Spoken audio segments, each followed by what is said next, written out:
Did you know, in Fallout 3, pink power armor was cut from the final version of the game. Found in the game files, has a heart on the chest and a Brotherhood of Steel logo. There was a cut projectile that would have just been a baseball thrown by the player. There was even a throwing skill icon created for it that was later repurposed in Fallout New Vegas. You aren't supposed to reach the guard tower, but despite that, developers scripted a line of dialogue for Stockholm anyway. If you're somehow able to make it to the top of the guard tower, Stockholm will ask you, "How the H did you get up here anyway?" There are 3 soldiers posing for a picture in Operation Anchorage. They're taking the exact same position as the Anchorage memorial you can find in the Wasteland. Wadsworth, your megaton butler, will mumble under his robot breath about you after saying a line of dialogue. It's so quiet and isn't even captioned in the game. What can I do for you? Nothing, I hope. It's good to see you alive and well, madam. Well, it's good to see you anyway.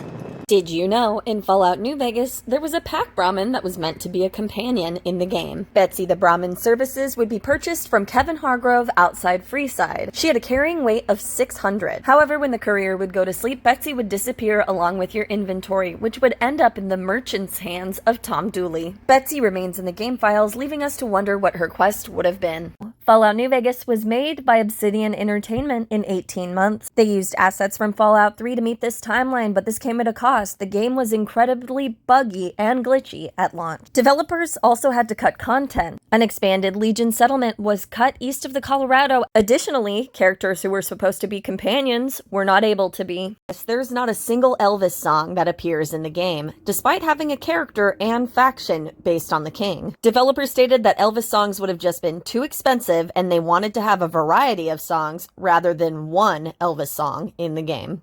The snow globes that represent different locations are a reference to Citizen Kane. Much like in Citizen Kane, these represent a perfectly controlled world that Mr. House desires. Did you know, in Fallout 4, in the pre-war sequence, you can't leave Sanctuary Hills.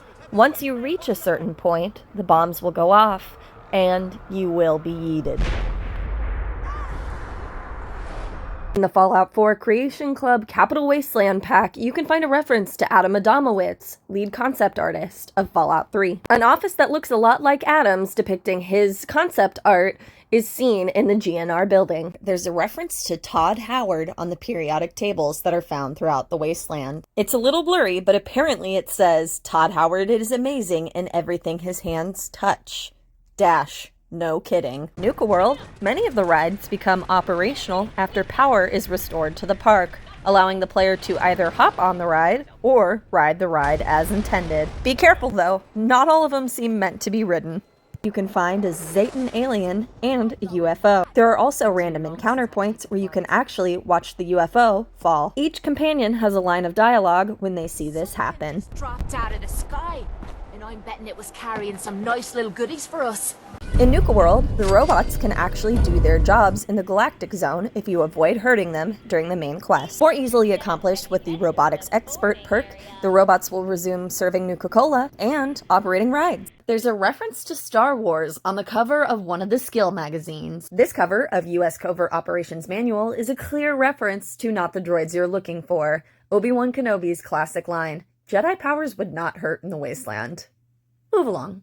Fallout 4 is the first Fallout game where Nuka Girl appears. So why don't we see her in previous games? The justification is similar to the Rocket Nuka-Cola bottle shape. A lawsuit against Nuka-Cola forced them to rebrand and change their bottle shape. They were testing out this in regional markets. And while Nuka Girl was a design that the company had previously used, it fell into disuse until the rebrand, and her space theme fit perfectly into it.